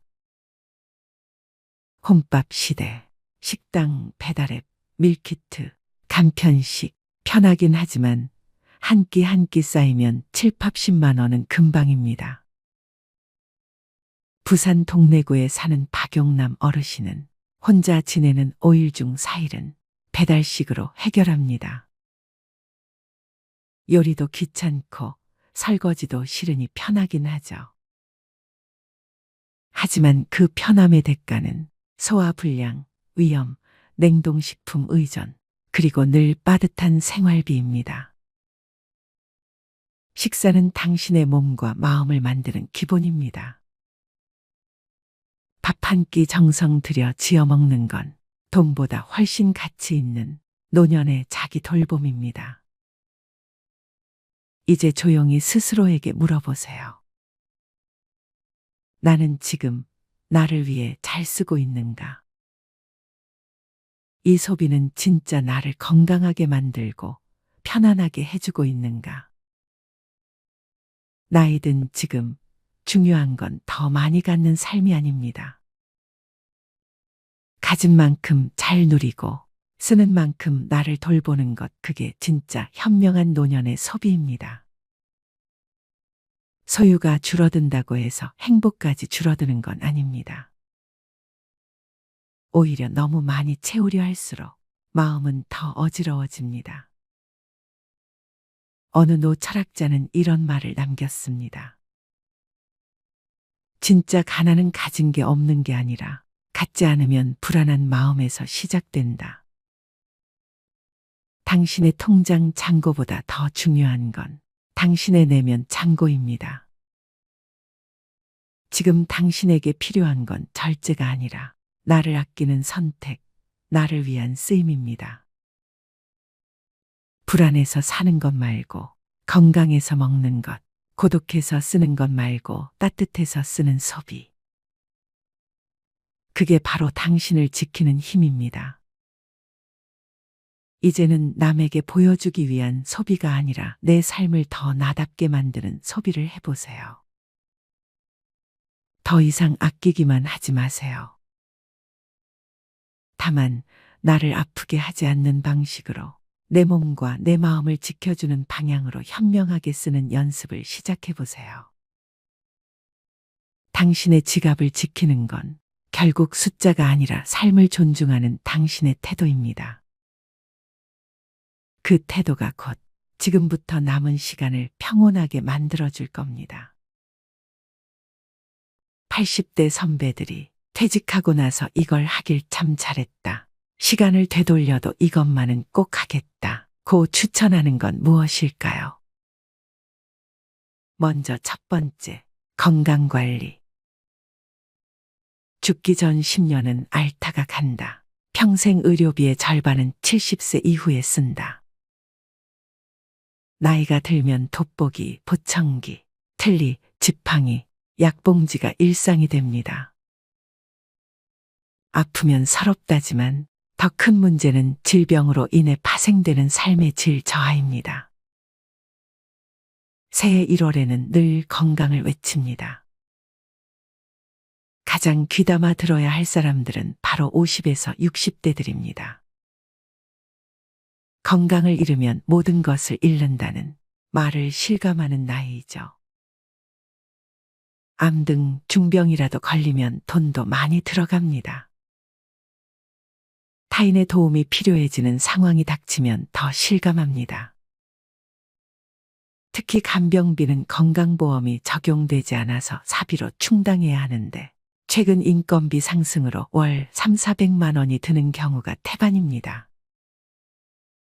얼마나 오래 아플지, 간병비는 언제까지 나갈지, 이런 모든 일정이 불확실하다는 것도 문제입니다. 병을 늦게 발견해 건강보험이 안 되는 신약까지 사용하면 노후 설계가 송두리째 흔들립니다. 겨우 장만한 집 한 채를 팔 정도가 아니더라도 예금은 거의 다 날아갈 수 있습니다. 우리보다 앞서 고령화된 일본에서도 병원 신세를 지는 노인들이 의료와 요양의 노후 자금을 쏟아부으면서 간병 파산 위험에 직면했습니다. 노후에 돈을 아끼는, 아니 버는 방법은 부부가 모두 건강한 것입니다. 운에 내 몸을 맡기지 말고 스스로 노력해야 병원비, 약값을 아낄 수 있습니다. 해마다 돌아오는 국가검진을 꼬박꼬박 받아야 합니다. 40대 이상은 2년마다 위내시경, 50대 이상은 매년 대변검사에 이어 대장내시경을 받을 수 있습니다. 귀찮다고, 내시경이 무섭다고 검진을 건너뛰면 후회할 수 있습니다. 최근 위암, 대장암이 줄고 있는 것은 국가암 검진의 영향도 큽니다. 조기 발견은 물론 암 예방에도 도움이 됩니다. 노후에는 건강을 잘 지키기만 해도 흑자 인생을 보낼 수 있습니다. 건강이 곧 돈이기 때문입니다. 음주, 야식, 흡연, 과식, 소파와 한몸 등과 같은 나쁜 생활 습관은 건강을 해치며 노후 파산의 원인이 됩니다. 사랑하는 자녀에게 부모 부양으로 경제적인 부담을 주지 않는 가장 손쉬운 방법이 본인 건강 관리입니다. 평소엔 잊기 쉽지만 치아 관리에도 힘써야 합니다. 김현정 서울대 치대 교수는 구강 건강이 나빠지면 노쇠 위험이 높아진다는 연구가 나와 있을 정도로 구강 건강은 노년기 삶의 질을 좌우한다면서 치아와 잇몸이 부실한 고령자는 영양 섭취를 제대로 하지 못해 기력이 금방 쇠하는데 이렇게 되면 근력 저하와 반복적인 낙상, 만성질환 악화 등의 위험이 커진다고 말했습니다. 치아가 부실하면 먹는 즐거움이 사라지고 식욕 저하로 만성적 영양 불량 상태에 빠지기 쉽습니다. 그리고 담배를 끊어야 합니다. 흡연은 고혈압, 당뇨병, 뇌경색, 심근경색, 신장병으로 가는 주범입니다. 여기서 담배의 유해성을 새삼 들먹이고 싶지 않습니다. 수많은 발암 물질이 가득한 매캐한 연기를 흡입하니 나이 들면 몸이 고장 날 수밖에 없습니다. 최근 7, 80대 할머니 폐암 환자가 많은 것은 과거 안방에서도 자유롭게 담배를 피웠던 문화의 영향도 큽니다. 필터를 거치지 않은 담배 연기 속에 발암 물질이 더 많습니다. 이기적인 아버지 탓에 아이들도 병이 들었을 것입니다. 자식들이 부모 간병비까지 부담하면 등골이 휩니다. 치매도 본인이 노력하면 막을 수 있는 혈관성 치매가 30%가 넘습니다. 뇌졸중 후유증이 혈관성 치매입니다. 50, 60대는 건강한 노년으로 가는 갈림길입니다.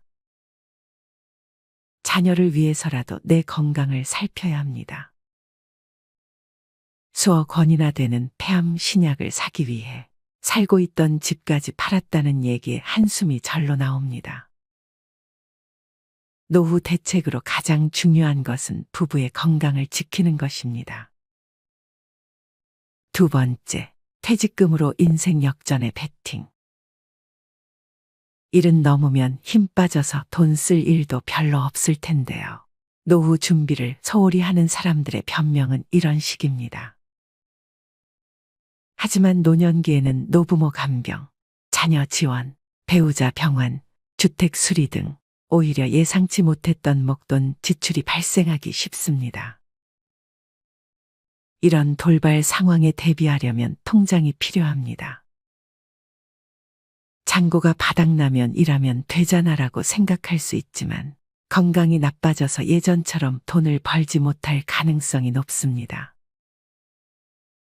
젊었을 때 모아둘 거리라고 후회하지 않으려면 저축하는 습관을 몸에 익혀야 합니다.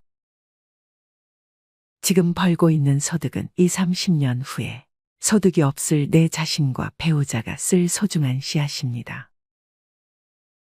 나중에 퇴직금을 받을 테니까 저축은 필요 없다는 생각도 위험합니다.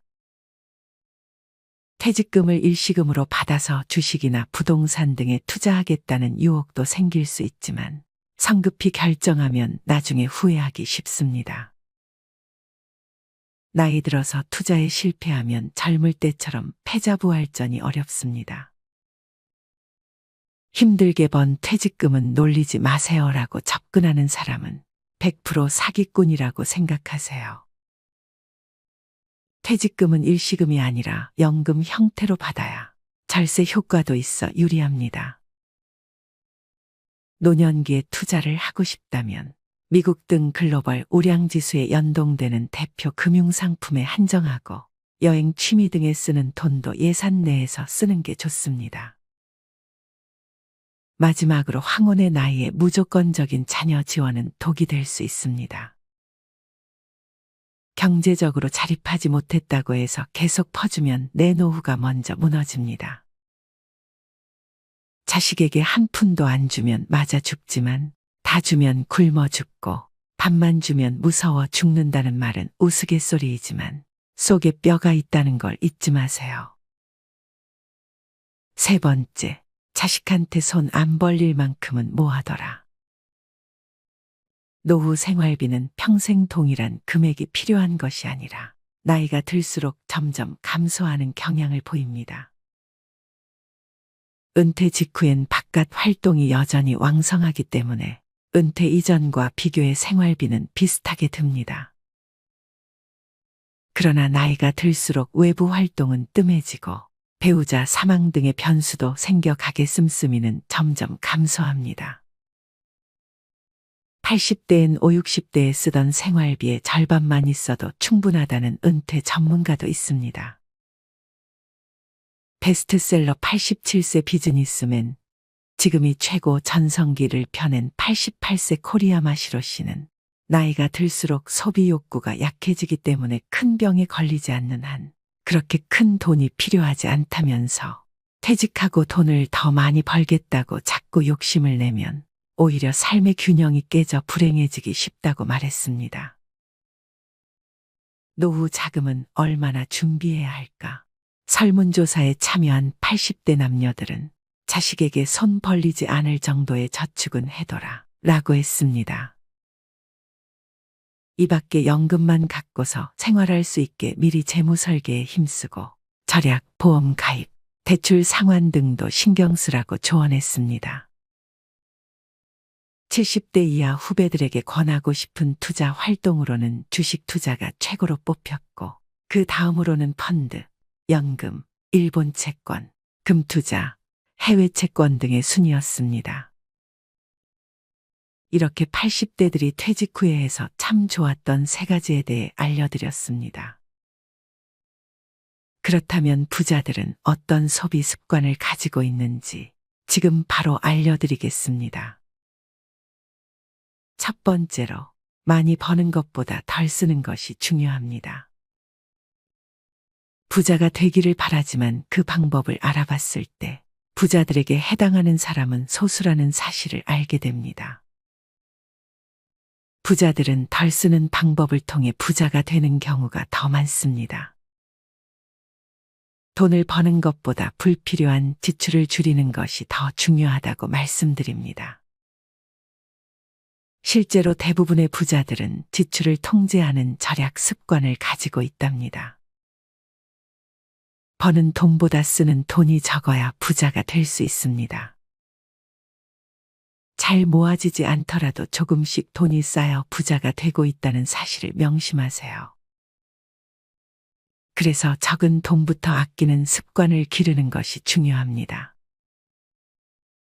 두 번째로, 나가는 돈을 곱해서 생각하는 습관을 가져야 합니다. 많은 사람들은 물건을 샀거나 지출을 할 때 나가는 금액을 나눠서 생각하는 경향이 있습니다. 하지만 부자들은 나가는 돈을 곱해서 생각합니다. 예를 들어, 기타 요금이 한 달에 13,500원이라면 한 달치인 것을 생각하는 게 아니라 12개월 동안 계산하여 16만 2천 원인 것으로 생각하는 거죠. 이렇게 나가는 돈을 곱해서 생각하면 정확한 지출 기호를 확인할 수 있습니다. 쇼핑을 할 때도 필요한 물건만을 사게 되고 좀 더 정확한 지출을 할 수 있어요. 세 번째로, 미니멀 라이프를 실천하세요. 미니멀 라이프란 삶의 모든 것을 단순화시키는 것을 의미합니다. 적게 갖는 삶을 추구하는 것인데요. 필요한 최소한의 물건들만을 가지고 살기 때문에 집안이 깔끔해지고 마음의 여유가 생깁니다. 물건을 줄이기 때문에 가사노동 시간도 줄어들고 경제적으로도 절약이 가능하며 물건을 구매하는 시간과 에너지를 아낄 수 있습니다. 필요하지 않은 물건을 사지 않고 필요한 물건에만 돈을 쓰는 습관을 가지세요. 네 번째로, 과다한 식재료 구매를 줄이세요. 장보기의 편리함과 다양한 상품들이 진열되어 볼거리를 자랑하며 또한 파격적인 가격의 혜택을 받고자 대형마트를 주기적으로 방문하는 것이 이제는 당연한 시대입니다.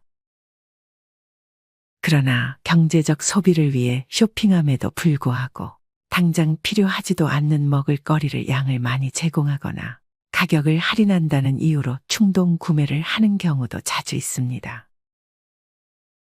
뿐만 아니라 이렇게 집으로 가져온 식자재는 냉장고에 꽉꽉 채워두게 되며 결국 유통기한을 넘겨버려 먹지도 못하고 폐기 처분하게 된다면 불필요한 비용이 낭비되는 것입니다. 오늘부터는 주말마다 대형마트 대신에 요리를 위해 필요한 식자재가 있을 때마다 방문할 수 있는 우리 동네의 식료품점을 이용해보면 어떨까요? 볼거리는 부족하고 다양한 상품은 없지만 충분히 합리적인 가격을 제공하고 필요한 것은 대부분 구매할 수 있습니다. 또한 최근 들어 냉장고 파먹기가 유행인데요. 불필요하게 새로운 식자재를 구매하지 않고 냉장고에 보관된 재료만으로 요리를 함으로써 냉장고의 전기 소비 효율을 늘리고 쓸데없이 음식물을 버리는 일을 줄이는 것을 말합니다. 냉장고문에 보관된 식자재를 기록하거나 보관된 식자재로 만들 수 있는 음식을 적어 놓는 노하우를 비롯하여 각종 아이디어를 온라인상에서 얻을 수 있답니다. 이렇게 간단히 부자들의 소비 습관 4가지를 알아보았습니다. 혹자는 이미 부자라서 가치를 따질 수 있는 형편이 된다고 생각할 수도 있습니다. 하지만 소비 습관에 따라 부자가 되는 길을 더 단축시킬 수도 있는 것이죠. 부자처럼 보이려고 애쓰지 말고 진짜 부자가 되려고 노력해 보세요. 많은 사람들이 겉으로 보기에 부자가 보이는 것을 추구하지만 이는 잘못된 마인드입니다. 진짜 부자들은 외부적으로 까만 소박한 생활을 하지만 내면에서는 여유와 깊이를 느낄 수 있습니다. 겉으로 보이려고 분에 넘치는 소비를 하는 것은 가짜 부자로 보이게 할 뿐입니다. 진짜 부자들은 소박한 생활을 유지하며 진정한 부자로 성장하는 것이 중요합니다. 이렇게 부자들의 소비 습관을 통해 부자가 되어가는 방법을 알아봤습니다. 아껴서 소비하는 습관을 부정적인 마인드로 생각하는 것이 아닌 하루하루 부자가 되어가는 가정으로 생각해 보세요. 사는 것을 아끼는 것이 후회하는 것보다 좋다는 사실을 명심해 주세요. 생활비가 부족하면 어떡하지? 퇴직 후의 삶에 대해 대다수 사람들은 돈 걱정부터 합니다. 하지만 80대 선배들은 노년엔 돈보다는 외로움이 더 문제라고 말합니다. 특히 직장에 평생 헌신하며 살아온 회사올 인형 남성은 퇴직 후 사회적 고립에 괴로울 수 있는 만큼 지루한 고독감을 극복하는 방법을 알아야 한다는 것입니다. 설문에 참여한 80대 선배들은 노년 고독을 이겨낼 구체적인 방법으로 취미 활동에 참여한다, 지역 활동에 참여한다, 부부 대화를 자주 한다, 부부 가족 여행을 떠난다 등을 추천했습니다. 늙으면 부부밖에 없다는 말이 있다더니. 설문에 참여한 80대 응답자 10명 중 7명은 인생에서 소중히 생각했어야 할 사람은 누구인가라는 질문에 배우자라고 답했습니다. 퇴직 후 고독감을 없애기 위한 최고 방법은 재취업이라는 의견도 있습니다. 회사에 매일 가서 사람을 만나면 고독감은 저절로 해소된다는 것입니다. 또 출퇴근을 매일 하면 자연스럽게 건강도 유지되고 작게나마 수입도 생기니 그야말로 일석삼조입니다. 88세인 코리아 마시로 씨는 회사 정년은 회사가 정하는 것이라고 생각하지만 그럴 필요가 없다면서 일할 의욕이 있고 몸이 허락한다면 내 정년은 100세라는 생각이 필요하다고 말했습니다.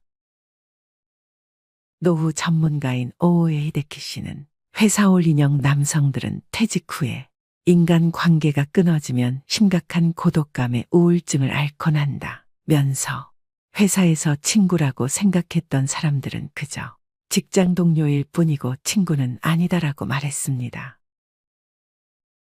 퇴직 이후의 인간관계는 회사 다닐 때처럼 긴밀한